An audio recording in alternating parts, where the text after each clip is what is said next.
Welcome everyone, episode 2 today with the legend himself, Elmerixx, grinding for more than 10 years now. I think this already shows how successful this guy is. An incredible grinder, and I would consider him as one of the guys who barely makes any mistakes. I've never seen him punting. So very, very grateful to have him here to discuss a few things about the current situation on online poker. Of course, the mindset things of poker that is very important. And at the end, we're also going to go through some hands to pick up his brain. Elmerixx, welcome, and feel free to introduce yourself. Thanks, Ben. Happy to be here.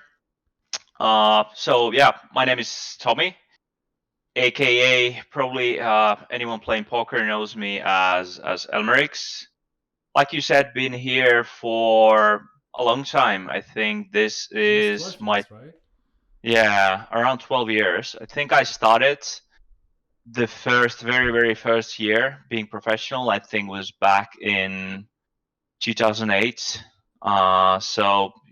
It's been it's been a ride and a pleasant one too. So still here after 12 years and really happy to jump in and play your normal Sunday session.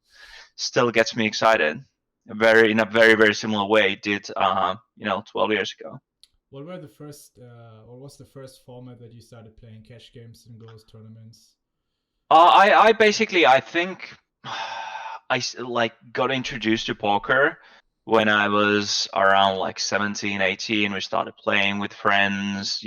There was VPT poker streaming in like Finnish television, so we saw that.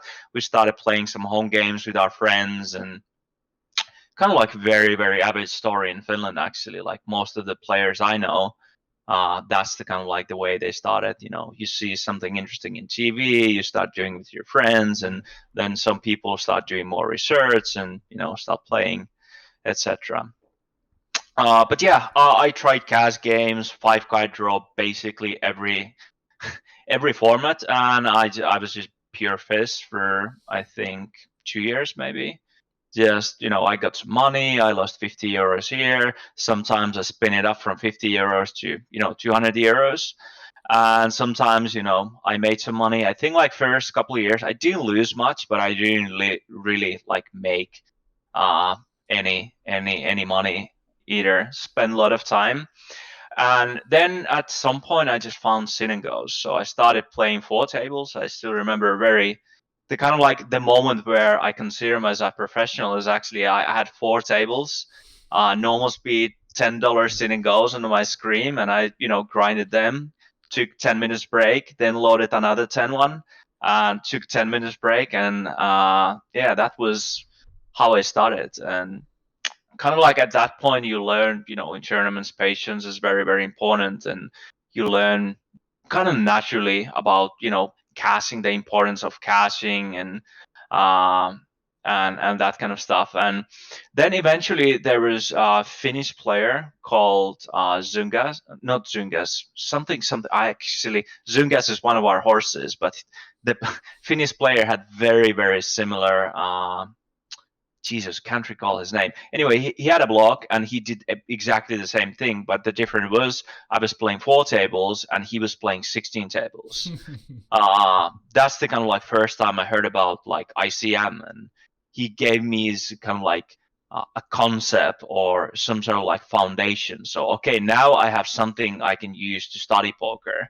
Before that, I didn't really, I played and I tried to learn once I play, and I tried to control tilting and emotions and stuff like that. But once you found ICM, and after that, I think there was a software called Sin and Go Wizard. Yeah.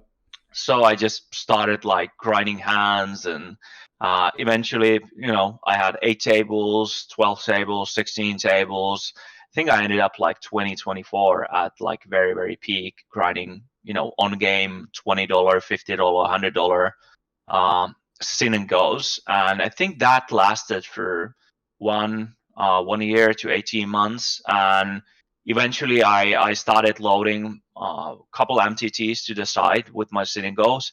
So I had more motivation to play longer sessions.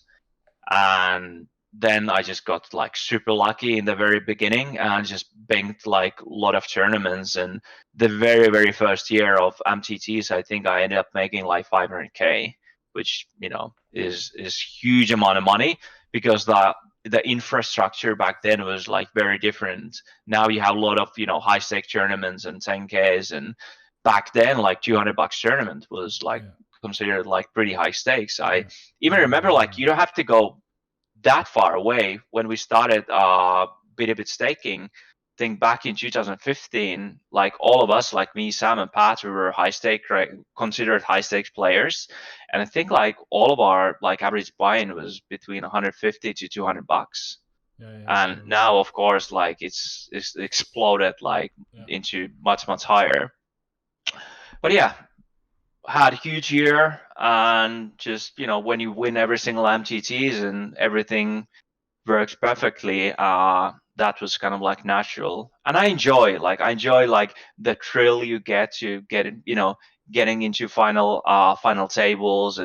It's much more sport like, in my opinion. You know, it's a competition compared to like cash games or sitting goes, where it's like very, very steady grind. I always liked competing in, you know, whatever it's sport or board games, whatever it is. And I think MTTs mimic that experience, for me at least, pretty well. For me as well. And I feel after 10-12 hours of grinding, you feel dead. You feel exhausted. Yeah, I know. The mental exhaustion is very big, and it feels, you know, once you fall into your bed, you're like, did I just run a marathon, or at least I just want to lie there and do something super casual and super easy and not be involved. Like usually I set a little bit of an agenda for myself during a Sunday grind, or let's say when I'm running out of tables afterwards, okay, to just, you know, responding to some emails, lawyers, tax accountants, or whatever, so they can instantaneously on Monday continue working on stuff, so they don't need to wait for me. But even that, like even just reading through an email, like even if it's just super light stuff, it's like, oh no, let's just turn off the computer and go to bed. I know, but I mean, just think about how many decisions you end up making. Yeah, of course. Like you have 9 tables and whatever.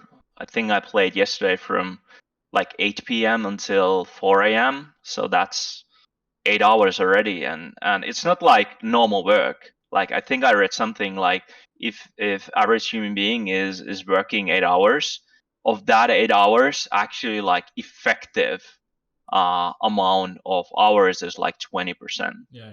So, you know, they just hang around 6 hours, and the actual like the work that means or brings, you know, 80-90% results is like a couple hours out of that 8 hours.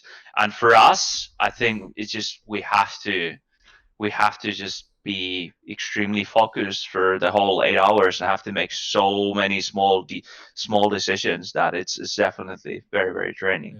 Do you do anything like to cool down yourself after you're done with the session? It depends on my mood. Sometimes I'm super happy, super thrilled how the session went, and then, you know, I celebrate a bit with my girlfriend, or your girlfriend's still awake, or sometimes, yeah. Lately a little bit more. She's kind of adapting more to my sleep cycle. But before that, if it's not going so well, I shut down. I usually try to go away from the computer, make some food, make something to drink, and then maybe I come back, I watch a TV show or play some games, or just do something casual. Or sometimes I just go to bed, read a book, but I really try to not stay in this half zombie state, and just sleep and continue super autopilot, scrolling through social media feeds and numbing myself and escape from something. I try to be in a very active state, and not reactive towards something. Of course, if I watch a movie, I'm still kind of reactive, but I make this decision, okay, I'm going to watch a movie now, and I try to also stay very aware during the movie, what's going on, what's happening. Writing down after the session, okay, what went good, what went wrong, all sorts of different things. It really depends on my mood.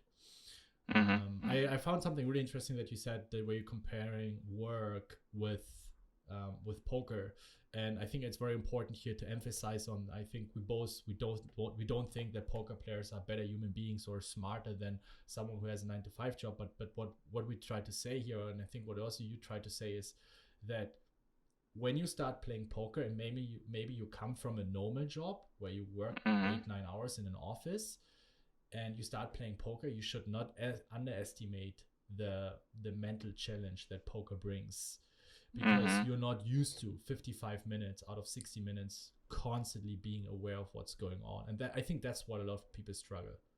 And yeah, I was definitely, the point was not to kind of like underestimate. I think like we as poker players, we have very specific, unique skill, and we're, I think, kind of lucky that we found a skill that, first of all, we like, and second of all, that's, pays pretty well compared to, a lot of other jobs. But I don't consider us to be better at whatever you do, is a plumber or a teacher. Everyone basically, I think, just when you live your life, I think one of the goals is try to create some sort of skill set that's gonna help you do. And I think this is the kind of like skill set I've spent the last 12 years developing. Yeah, totally. And I always tell people, or my students, let's say, even though it's not meant to be in poker, so they play for several years and maybe make a bit of money, but not what they have dreamed of, that they can be completely financially independent and quit their jobs and maybe just have a little side income. I was like, listen, what you've learned, what you've managed to accomplish in those 3-4 years, this will help you in everything else in life, whether you start building a business, whether you in relationships.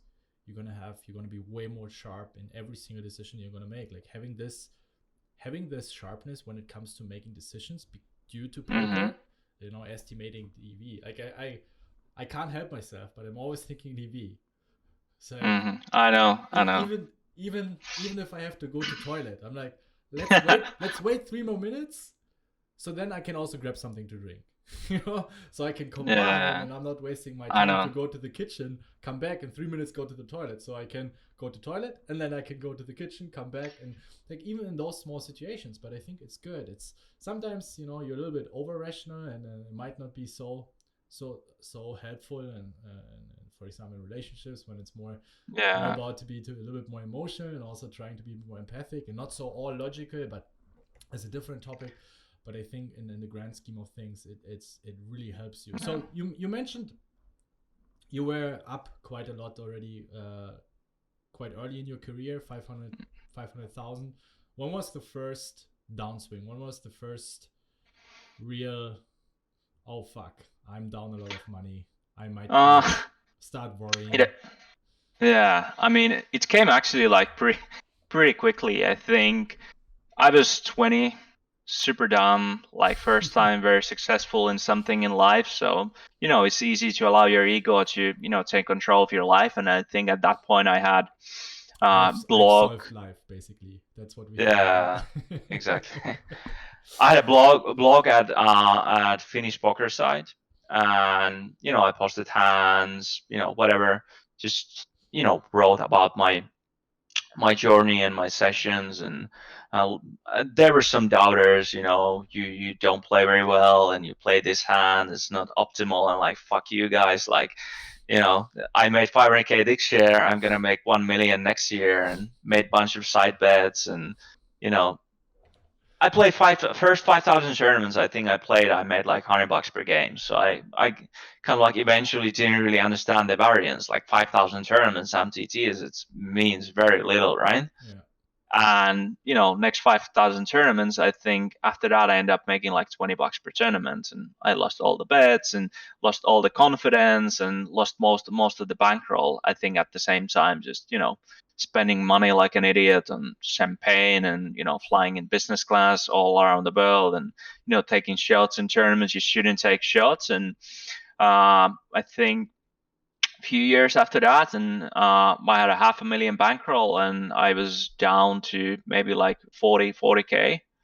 And that was, I think, one of those moments you kind of like have to, either give up or you just, sit at home and just fucking cry and be miserable, or you just, start doing something. And I decided to do something. I hired mental game coach. I had a lot of tilting issues, confidence issues, like all those kind of like when your career is going up, up, up, and all of a sudden it just fucking comes crashing down.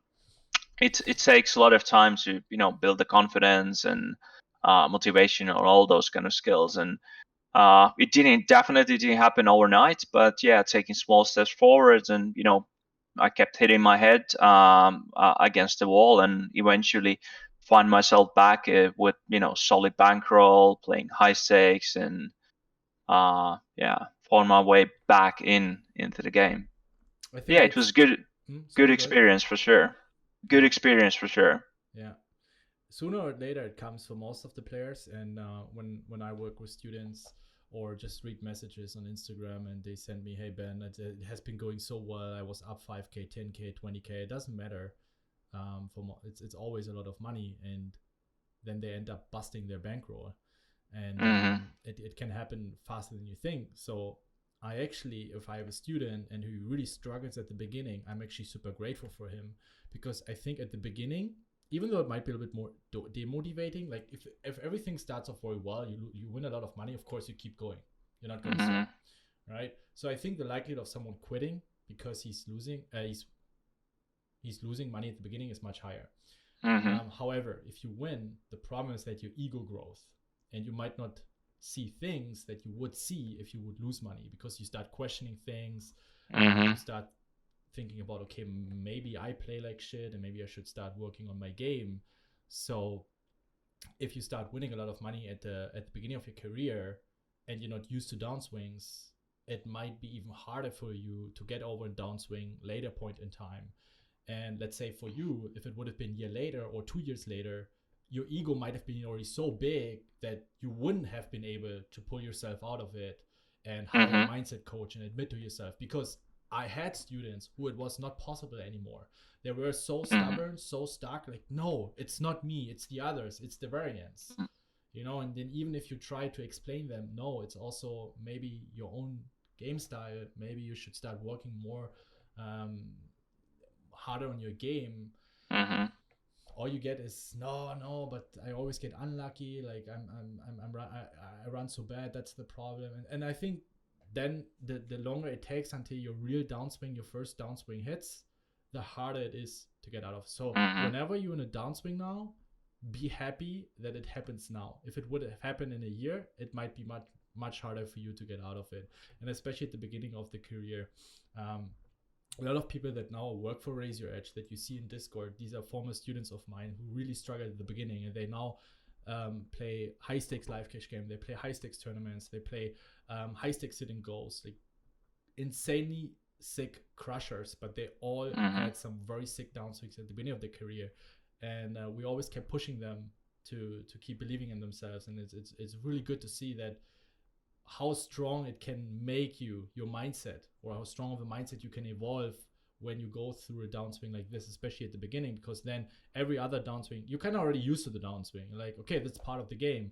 But when you are successful for a very long time, after half a year or a year, the first downswing comes, like, what? No, of course it's variance. Like, I've been winning all the time, so it's not me. Like, it worked, right? It Mhm. has been working all the time, like, so it has to be the variance. And this is very dangerous for sure. Yeah, I agree definitely, and I think for me, I actually think I've always struggled more with winning, like winner still, right? I enjoy it. Like maybe I'm a masochist or something, but I actually enjoy losing because losing, whenever I lose, whenever I end up in a downswing. I think specifically nowadays, it's almost like a signal. You need to do more. You need to be better at this. You need to be better at this. So whenever I end up losing, I just naturally just push myself to do 2x, 3x more work, and that eventually just almost always keeps your confidence high. If you work on something and end up playing, you just see your edge. I mean, every single session, and eventually it's just gonna, increase your win rates, and you start winning more. The downswing lasts less.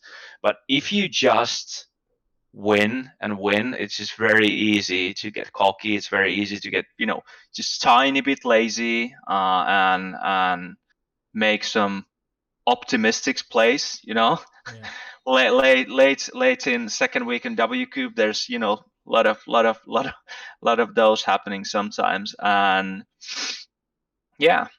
For me, actually, I think nowadays, I sometimes I just enjoy losing. It's very refreshing. Sounds weird, but it's true. I I know. think once you went through a real downswing and you realize after the downswing, fuck, okay, I've been doing so much wrong, and I have Hmm. such a shitty mindset, and was not really aware of what's going on. You realize what you have learned through a downswing, and then you start embracing your own mistakes and failures like Hmm. way more than if just everything is flowers and suns Hmm. and I an think I endless actually road. I actually read like 2 weeks ago. I think very good quote that's kind of like stick around. Success comes from good decisions. Good decisions comes from experience, and experience almost always comes from bad decisions. Yeah, So I think that maybe there's some people in life in poker that's just eventually just get everything at once. But for me, it's always get it wrong first time, probably get it wrong second times, even third times, and maybe if I'm lucky, I get it fourth times. yeah, But I think it's just being successful. It just takes grit, it takes discipline to hit your head against the wall until you fucking break the wall. yeah, And yeah, I don't think I'm more talented. I don't think I'm definitely not smarter. I think I've just over my 12 years career kept open minded. Uh, Second thing, I'm pretty passionate. I actually enjoy doing what I'm doing, and yeah, just grit too. Just sometimes it's painful, sometimes it's unpleasant, and you have to embrace those moments and understand that every single obstacle in life is there to make you stronger, to make you smarter.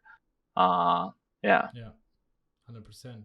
I also think that for most people, and you can clearly see the way you describe things and you describe your own process and why you got so successful and what you have learned, is that you have to understand that being successful is a process. It's not a state. It's not, Hmm.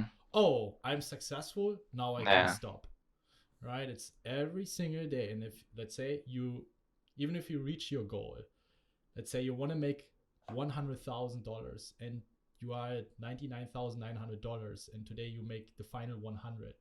You haven't Hmm. reached your goal today. You have reached your goal already from the very first start. You started, and then step by Hmm. step you got there.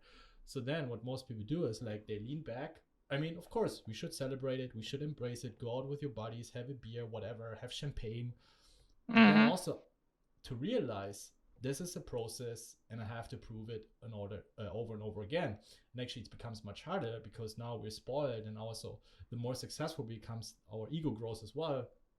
So you have to remain this beginner mindset of being curious, being open, keep learning, keep working, and not seeing Hmm. it as a state. You're not done. You haven't reached anything. It's a process, right? Hmm. And this thinking of I state I have reached something is very dangerous, and I see that also with a Hmm. lot of high stakes players, and it's something I'm very grateful for doing coachings where I also work with more experienced players, and they fall behind, and they're like, yeah, I've been crushing in 2013, 14, and then I ask them, yeah, like what is currently your way of studying HRC, PIO, and they're like, no, I've never used them. Like, well, Hmm.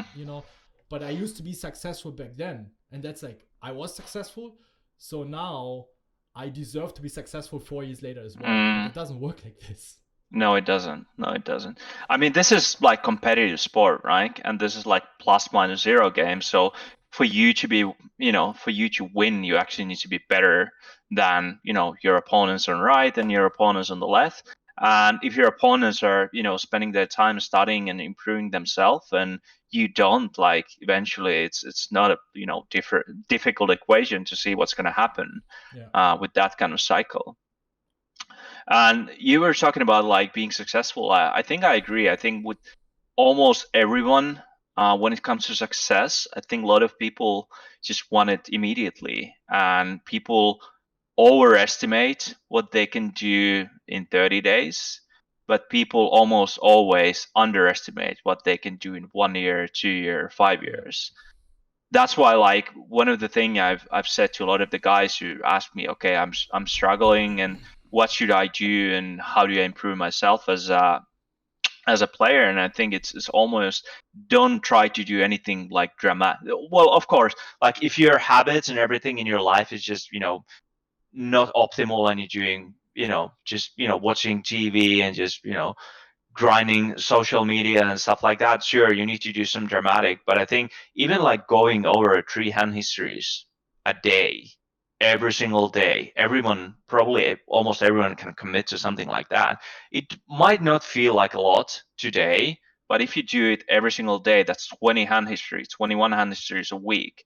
That's 85 hand histories a month. That's like 1K hand histories a year. That's already like 1K more than you did last year. Yeah. And those kind of like small things you repeatedly do every single day are the difference between someone who's super successful, at the top of their game, and someone, who isn't. I think it's not a like magical pill or anything like that. It's just very, very small things that you repeatedly do in everyday life. Yeah. So you're also owner of Bencb Staking. Like, Yeah. that's right. You founded the stable when 4 or 5 years ago. Yeah. And so if you think about the students that some come and some go, some are still in the Mm-hmm. stable.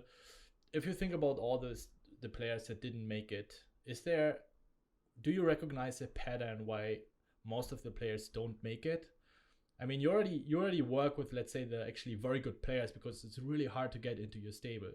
So is Mm-hmm. there would you say there is a pattern amongst those who drop out or who get into makeup, not beat the games after at some point? Do you see like a trade, or would you consider something there that there's a Mm-hmm. reason, maybe mindset wise, or just poker wise, like technical So you're stuff? asking, do we have this amazing equation that we No. just plug in some numbers and it's gonna give us, this guy's 10%, this guy's 20%, and this guy's No, 30%? I mean more from the attitude. I know Looking at the what you mean. I students. know what Yeah. you mean. Okay. Yeah, unfortunately, we don't have that kind of equation. It would be, I would sleep much better at nights, Yeah. if we would have that.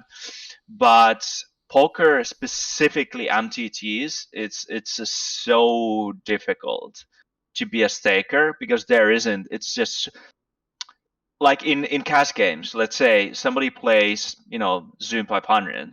Like after a while, you can make a pretty good estimated guesses whether this player is a winner or not, right? But in MTT, like there's just so much shit going on. There's variance. Like you can just run extremely bad for 1 year and 2 years, and you're top dog, and maybe you make like 20% ROI, but you just get destroyed at the high end games you play. You just run extremely bad there, and you're fucked. And there's just so many different stories. I think it's extremely hard for me to kind of like everyone who's been successful and everyone who hasn't been successful to put everything into two different categories. Uh, but I think if I have to pick one specific thing that, in my opinion, makes a successful poker player is the passion and love for the game. Someone who's here for the money and just try to make a buck is usually not going to have enough energy, motivation to be really curious about the game, because you have to be curious to just have this drive to get new information, have a drive to improve yourself, just do everything you can to be successful and learn new things and improve your game. So I think that's definitely a thing. Then we can talk about like who studies the most and who plays the most, and yeah, discipline to show up and play 5 sessions a week.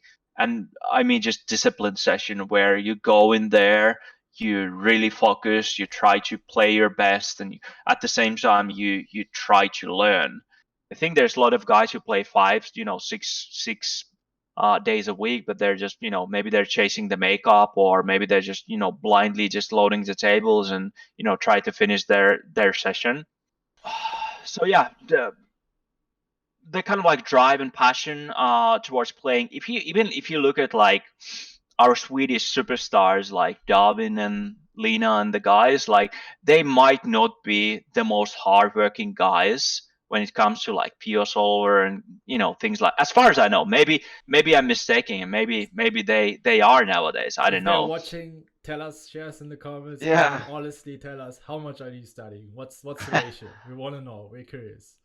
Yeah. But you have to fucking respect. Like, I think, yeah, they're like, they just fucking show up. Like, WCOOP is 2 weeks, it's over, and you see these guys, playing on a Monday. Like, I'm just fucking dead. Like, just last thing I want to do is, start a Monday session. But these guys, yeah, they definitely have the love of the game, have passion, drive, and yeah, and think just it is important. Like, you can just play your session, or you can play and actually try to learn and pay attention. Instead of like just play and try to win, just play and try to learn. Yeah. Winning is almost like a side product of you playing, learning, making good decisions. So I very rarely like just pay very little attention to winning and actual results. I just try to focus very, very heavily on things I can control, like my performance, how much I sleep, what do I eat, how much I study, how many videos I watch, how disciplined I am. Let's say I have a routine that I do every single 5-minute break when I play, and sometimes 2 a.m., 3 a.m. it's been a dreadful session, and everything everything has been a nightmare so far. So yeah, I could just sit at my table, open Instagram, and just try to numb myself from the pain, or I can just stick to the routine and go outside into -20 and do my 200 meters walking that I do every single break I have. So yeah, kind of like lost my point already. Not sure where I was going, but yeah, I think that's yeah, the winning players, I guess. So yeah, the passion, the drive, I think those kind of things is it's definitely my opinion very, very high up there. Yeah, good points.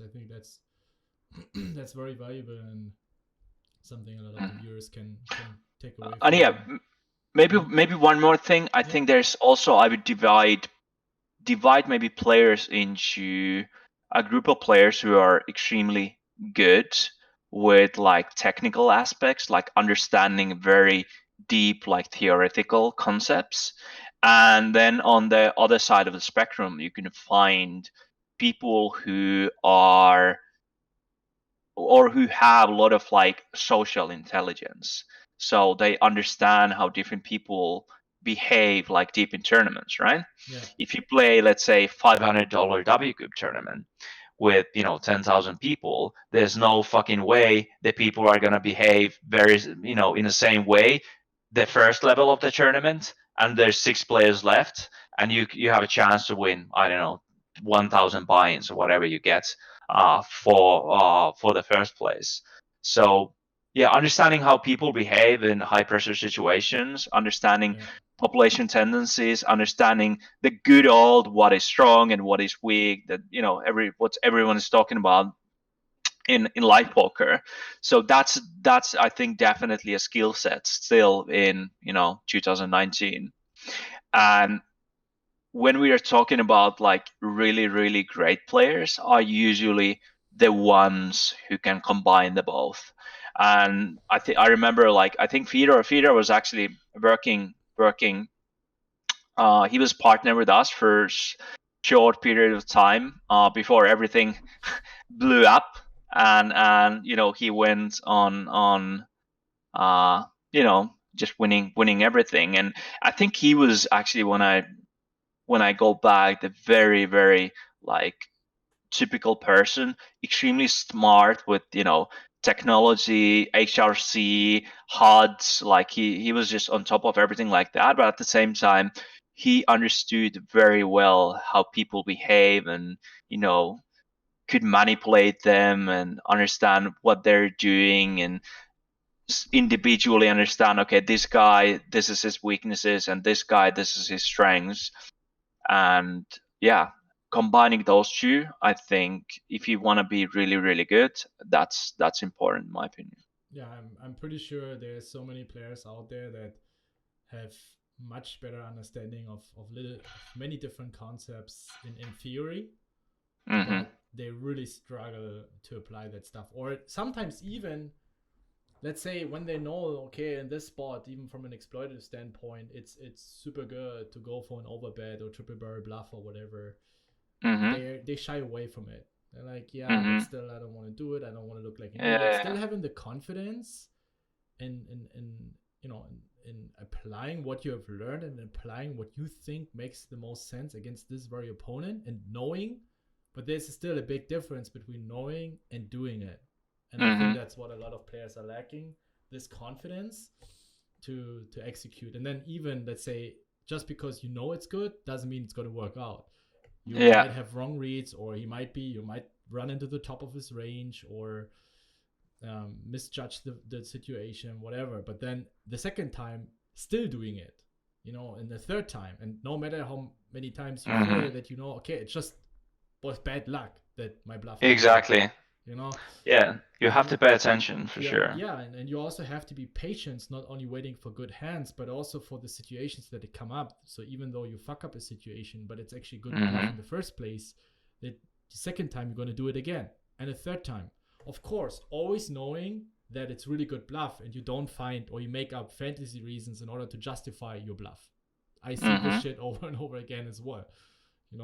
10 hand sample size, 2 3-bets. Oh, this guy is a maniac. I know. That's why I 4-bet jammed my A7 off of for 70 big blinds. So, and I think when it comes to sample sizes, I think you just see so many guys, I think, using the sample sizes to justify exactly what they're doing. They have this, some sort of tendency, whatever is passivity or whatever is, being aggressive. And then they do everything in their hearts, like look at their opponents to find the one stat that's gonna give them a green light to do exactly what they wanted from the first place. The prime example would be someone open raising, and then we call a c-bet, and I think I lately had a student who had this situation, who called down because of very high turn barrel and very high river barrel. I think 60-70%. So then I'm asked, and we even talk about his flop c-bet, and I ask him, what about his flop c-bet? Because I already saw the number. And he's like, yeah, 65 in position. I was like, so what does it mean? 65. Isn't that quite low? Like, yeah. So being able to connect the dots and understanding, okay, this guy will already have way less bluffs from the flop because he's c-betting less. He's not having so many ace highs and backdoor draws as others, right? And not only seeing those things that support the decision that you want to make. It's very important that you don't try to justify what you want to make, rather trying to find reasons what makes sense. What is the plus EV play, not what makes you feel comfortable. Makes you feel comfortable to make a fold even though you're supposed to call down, or to make a bluff even though you're supposed not to bluff in this spot. Maybe find a miracle, fold the river, c-bet with like sample size of 2 situations. It's all these situations, and I can see myself in that as well, to be honest. It happened to me multiple times as well, especially after 6-7 hours of grinding, that then you don't have the capacities to think everything so through, and then you end up making some stupid plays, right? I agree 100%. Actually, we used to call these players HUD monkeys.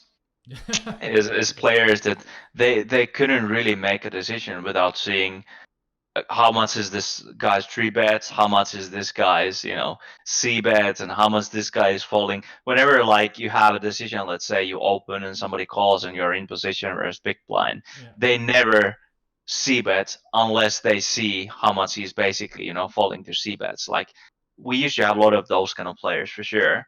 And now that the party poker made the change, banning the HUDs, I think it's definitely caused some problems for players who depended like were so dependent on seeing those stats. I actually use them like super rarely nowadays. I think but for me, I think the advantage is I play in a player pool who's so much smaller than, let's say, if you play mid stakes. Yeah. So you just end up playing with the same people over and over again, and you just figure out their tendencies by just playing hands versus them. Whereas if you play versus a guy that you see once a week or twice a month, like you kind of like need some hands to know what's happening. Yeah, that's true. But I also think it applies for life. We have so many people posting in our Discord hands, and then they make a bluff. There was one hand that someone shared, and he made a bluff completely random, no equity, nothing, three-way flop, just opponent checks, he bets the flop, follows through, horrible run. With reasoning, yeah, this guy earlier, when he check folded. So I thought that, it's like one situation. And remember, when you're out of position, 30, 40, 50% of the time, you end up check folding, depending on the situation. It's not that this is an outlier or an anomaly. It happens quite frequently. For sure. So maybe it even happened 2 times, and when he bet, he saw him having a strong hand. Of course, when someone bets, he usually supposed to have a stronger hand.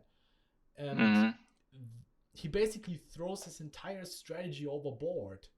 And you can clearly see the way he was arguing, or the way his reasoning was designed, that he was picking up on those things in order to, because he wanted to make a bluff. You could clearly see he just wanted to bluff in that situation. And then he ended up on the turn, and he's like, yeah, and then you replace on the flop. I think now I have all the full equity as well. And then on the river, again, I'm trying to make him on fold this. And then he was super mad that this guy even called him down with second pair. So even the beginning of the reasoning, he mentioned that this guy was rather straightforward and ABC, and then he called him down with second pair and completely misjudged the situation. And I think it's not because there's a lack of theoretical understanding, it's just a lack of clarity about what's going on and picking your reads wisely, and not just those reads usually you have, or the showdowns you see, it's more made for very close situations. When you have a situation, you don't start throwing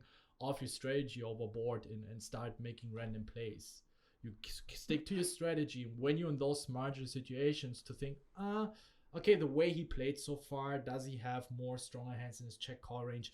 Do I have those additional 2-3 hands he might be check folding with? Or is he going to have those 5, 6, 7% more often a check calling hand? We talk about these small things that will make a difference. Of course, if we see a huge whale, then we could throw off our strategy overboard and we min 3-bet aces with 14 big blinds, But usually we're not gonna do stuff like this.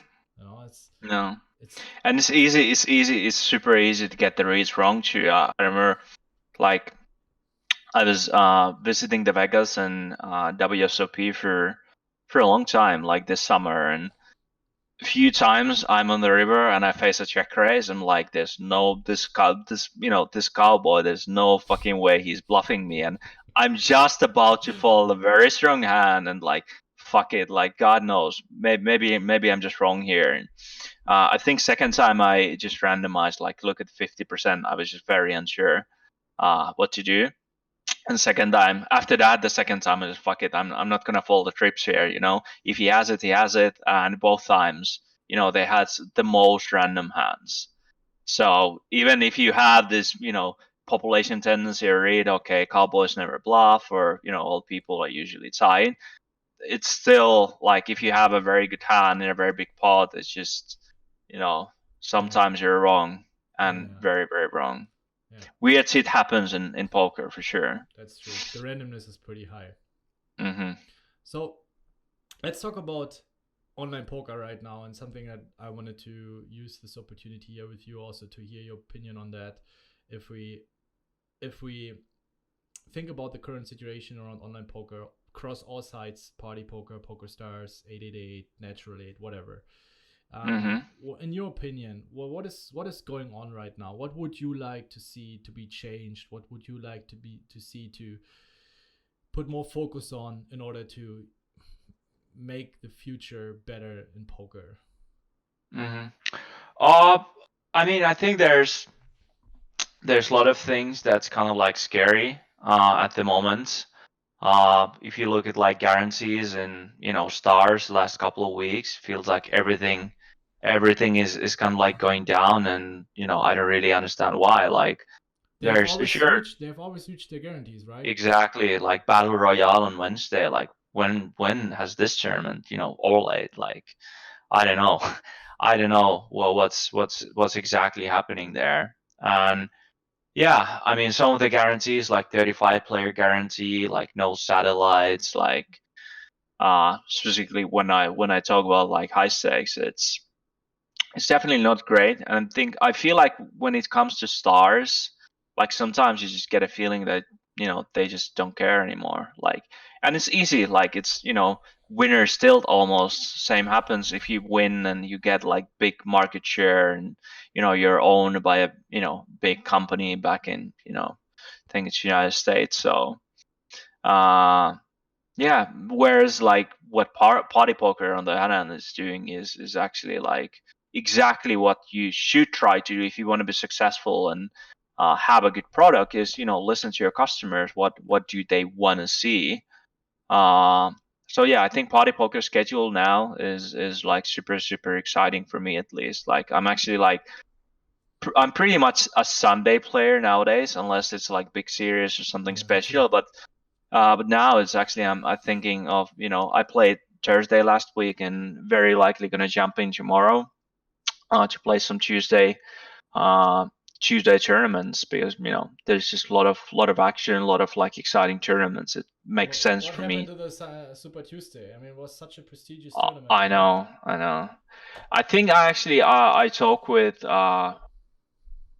Luke, who's responsible for I think the schedule on Stars, and I think he mentioned something like Super Tuesday, for example, is just they could make it better by just doing some marketing and focusing on marketing. Uh, but yeah, it's kind of sad. It was such an exciting tournament. Like just you don't even have to go that far away. Like it was like 100K up top, like 80K Yeah, up top. I think I somewhere won around it 90, once 100K. a couple of years ago, and it was, don't remember, maybe 80K or something. Like What is it now? God knows, I know 15K, 15 buy-ins, probably a bit more, but I yeah, think it's it's 20, between 20 and 30, to be fair. yeah. It's definitely not great. And when it comes to like Unibet and 888 and all of these sites, I think I guess it's hard to compete. Like why Party is doing well and why they are actually like even like doing better than Stars in a lot of the tournaments is they had to put a lot of money in marketing. They decided, maybe they saw an opportunity because Stars was, acting like a lot of monopolies can act. Just you can price if your product is the product on the market, you can just almost start pricing the way you want it, and unless somebody steps in and starts competing with you, you can just continue doing what you're doing. And Party, lucky for us as professional players, Party stepped in and started offering products that we wanted to see. And yeah, now it's definitely like, if you think about it, like just picture online poker without Party now. It's there wouldn't, right? Like I have no idea. Like I'd probably not be doing what I'm doing without maybe I would just grind live tournaments, even though that's not the kind of like my lifestyle. I don't really Yeah. enjoy traveling that much. So uh, but yeah, I think PSKOs are here to stay. Specifically, I think recreational players enjoy them. I think uh, they kind of like motivate you to gamble a bit more. I think that's kind of like part of the game. I think it's also protects them a bit more. So instead of like losing 100% of your buy-in, sometimes they get back like 10, 20, 30%. So yeah, I think they're a good thing. Re-entries, obviously, I think it's kind of like would be nice if everything were freeze out, but that would just eventually, I think that's going to be problematic because the price pools would not get big enough. And if I'm a recreational player and I scroll down the lobby, I think guarantees is something I look at. 100%. What is the 100%. tournament? I can win a big, and so yeah, I think because of that, I think re-entries we kind of, but just make them reasonable. Yeah. 1+1, or maybe in some rare occasions, Yeah. 2 re-entries, but definitely not like unlimited. I think Yeah. that's just I mean, just that's I can just speak based on my experience when I talk to my friends and they occasionally play poker, and they always play when there's a lot of money to win for a little hmm investment. Sunday Storm, $11. I think hmm now it's, I don't know, 15, 20K on top. I have to. It used to be different. You used to, or Sunday Main, like 200K on top, 250K hmm on top. Now it's like, I think 110K on top. I mean, it's still a hmm lot of money, but especially these tournaments are still prestigious and have a lot of money on top. But let's talk about bigger 55 or $10 tournaments where you have a hmm very, very, very, very low guarantee, and then recreationals are okay, not so much money to win. Let's skip the Sunday. hmm And I think this is a huge, um, yeah, attracts recreationals, and hmm not, they don't look at the structure. They don't look, at least not hmm as much as they do in guarantee. So I really don't understand. There might be different reasons. Maybe they try to focus more on casino games, gambling. I don't know. For sure. Maybe they're understaffed and they simply don't have the manpower and the resources in order to make a change right now. And it's really just Luke who tries to hmm do something about it. I don't know. Um, Maybe it's a lack of financial resources, that they try to save money. Otherwise, I can't help myself. Or they hmm overestimate their monopoly right now. I don't even know the numbers. I don't even know the background. If it's still a Me neither. monopoly, or maybe it's already, um, the party poker has catched up so much I that mean, they. they've catch up if you look at like the player pools, like That's on true. Yeah. Sundays. Yeah. Yeah, Yeah. they're definitely like, compare like a 2K high roller on Stars and Party. I think it's on Party it's significantly bigger Yeah. nowadays. Yeah. So it's And definitely. again, it's very important that everyone who's listening here and loves poker and sees, a bright future in poker, or at least tries to to work or to make an impact. Like, just because you're on your own doesn't mean you can't make an impact. It's like, choose the games that you think will have a future, right? So for hmm example, for myself, I decided I'm going to cut down on taking re-entries and rebuys. I won't. hmm Usually I used to re-entry everything, like not everything, but if I see I have a tiny little bit of edge, and I'm pretty sure I also overestimated myself in some games, I hmm won't do this anymore, simply because I don't want to support it. And even if I hmm skip a tournament that I think it has a bit of an edge, and I see myself clearly plus heavy, I'm like, no, I don't want to support that. And hmm this madness with the WSOP Europe, I think, was it unlimited re-entry for hmm certain tournaments. That's insane. I mean, what is this message to recreational players that, hmm they bust Tom Drawn, or they bust Yeah. Phil Hellmuth, 11 times and he's still here. and he's still there. What the Yeah. fuck? I mean, the poker lives from those stories. hmm And I mean, WSOP, it's all about, prestige. Like, look at the main event. It's one entry, right? Yeah. WSOP main event is one fucking entry. Like, it's the tournament of the year. And I guess, like, it's just hard to do those kind of numbers in a Rosvadov. Like, the location, Las Vegas and Rosvadov is just, from different universe, basically. I don't know if you ever been in No. Rosvadov, but yeah, I have heard of, so I can yeah. imagine. I can imagine. I think it's not as bad actually. I think the spa is good. The gym is pretty decent. There's a lot of nature, but you definitely need to get out of the building for sure, and go outside. Breathe some fresh air, and maybe do a trip to. I think I did trip to Minhen, which is like a couple hours away. Prague is like 90 minutes away, so definitely.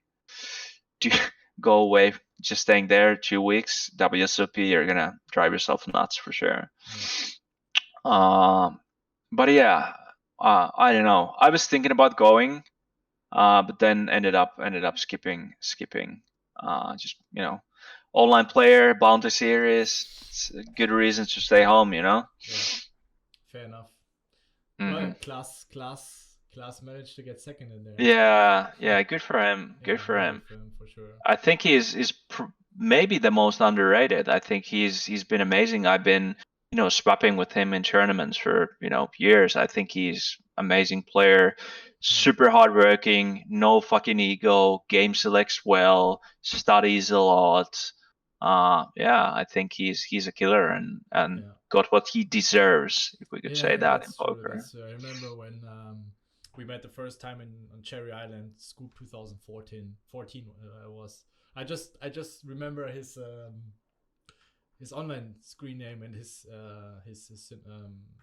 nickname in several forums, German forums, and he can be edgy. He says things straight out, and always in a respectful way though, but always in a funny way.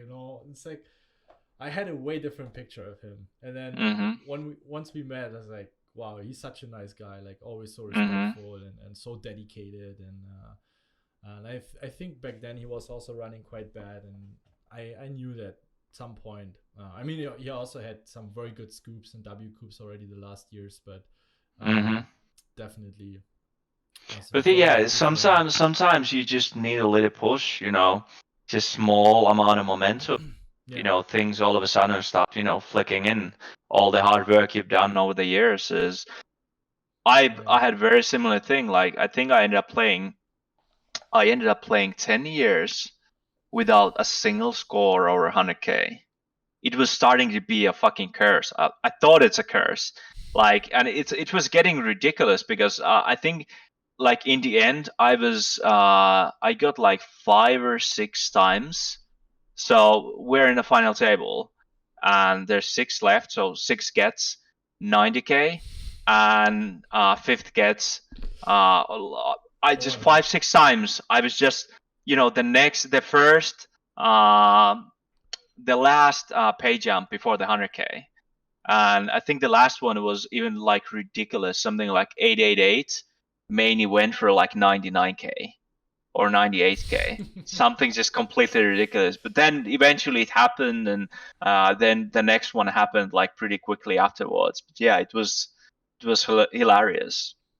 But yeah, I was actually like, in those kind of situations, you have always 2 options. Either you can start doubting yourself, okay, I'm not good enough to win a big score, or you can say something like along the way is, even though they test me, I'm still here, I'm still winning, I don't need these fucking big scores, I'm happy to grind this, 20K, 30K, 50K, 80K. If that means, I'm gonna win, I don't fucking care. Yeah, it's true. Some people just have one big score or a few really big scores, and some just have a decent amount of smaller and mediocre scores, and then at the end it also adds up. For sure. Yeah. For sure. So again, for everyone that is watching, listening, if you're regular recreational, make sure that you select games properly.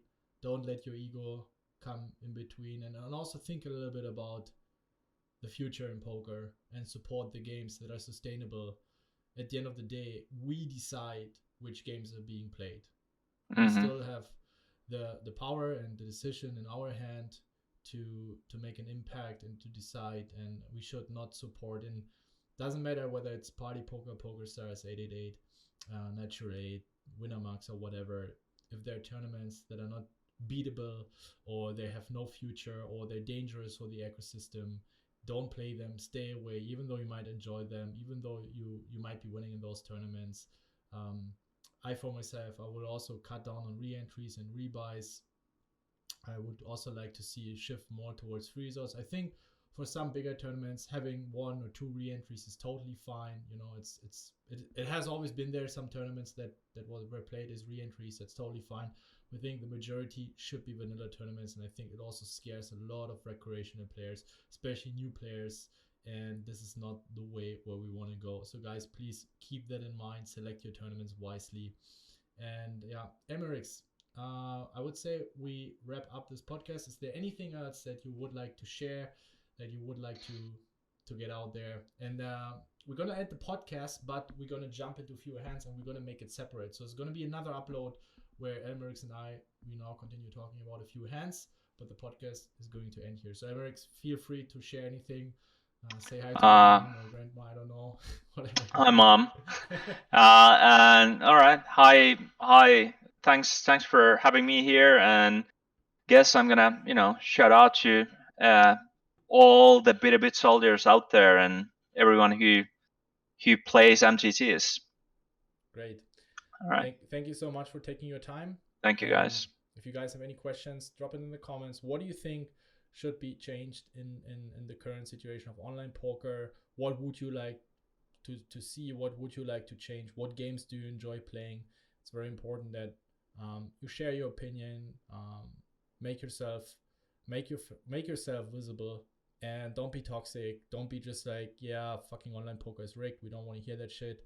It's not about that. If you think online poker is rigged and you are still playing online poker, then you're an idiot. And yeah, see you guys in the next episode. And thank you, Elmerixx. Bye bye, guys. Thank you.